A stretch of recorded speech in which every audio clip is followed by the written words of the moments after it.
Venezuela में कुछ seconds के अंदर आए दो बेहद जोरदार भूकंपों ने भारी तबाही मचा दी है।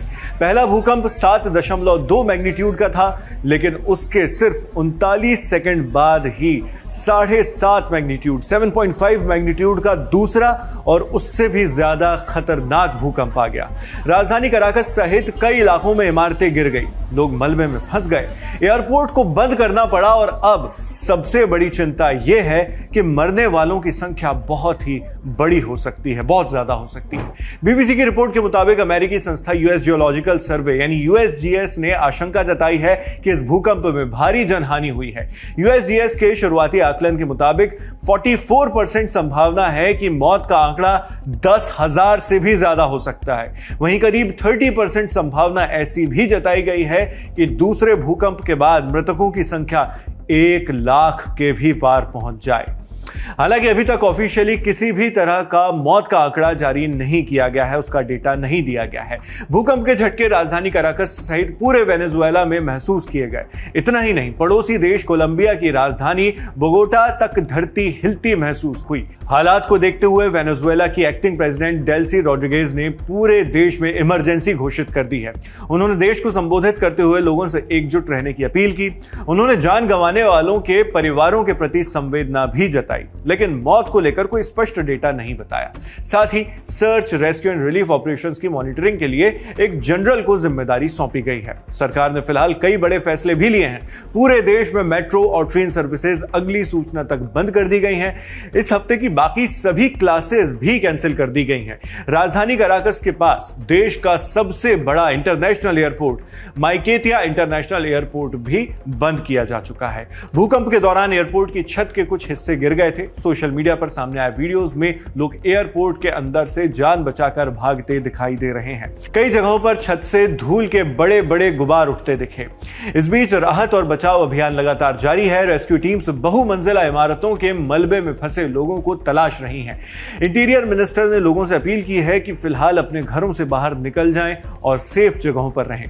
बीबीसी के मुताबिक पहले 2 बड़े भूकंपों के बाद अब तक 20 से ज्यादा आफ्टर शॉक्स भी आ चुके हैं।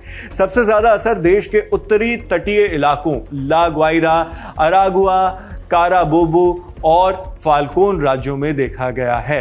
एक्सपर्ट्स ने चेतावनी दी है कि आगे भी तेज झटके महसूस हो सकते हैं। अब सवाल यह भी है कि इतने बड़े भूकंप आए कैसे। यूएसजीएस के मुताबिक वेनेजुएला उस इलाके में स्थित है जहां कैरेबियन और दक्षिण अमेरिकी टेक्टोनिक प्लेट्स आपस में मिलती हैं। दूसरा और ज्यादा ताकतवर भूकंप इन्हीं प्लेट्स के बीच हुए शैलो स्ट्राइक स्लिप फॉल्टिंग की वजह से आया।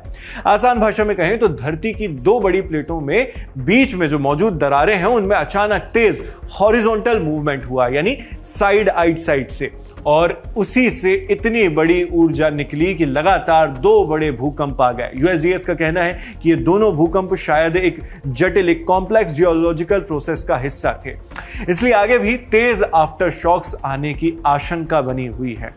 उधर दुनिया के कई देशों ने वेनेजुएला की मदद की पेशकश की है। प्रधानमंत्री नरेंद्र मोदी ने कहा, वेनेजुएला में आए भयानक भूकंप से हुई तबाही से बहुत दुखी हूं। भारत के लोगों की ओर से मैं वेनेजुएला सरकार और वहां के लोगों के प्रति, खासकर उन परिवारों के प्रति अपनी गहरी संवेदनाएं व्यक्त करता हूं जिन्होंने अपने प्रियजन को खो दिया है। हम घायलों के जल्दी ठीक होने की दुआ करते हैं और इस मुश्किल वक्त में प्रभावित सभी लोगों के साथ खड़े हैं। भारत हर मुमकिन मदद देने के लिए तैयार है।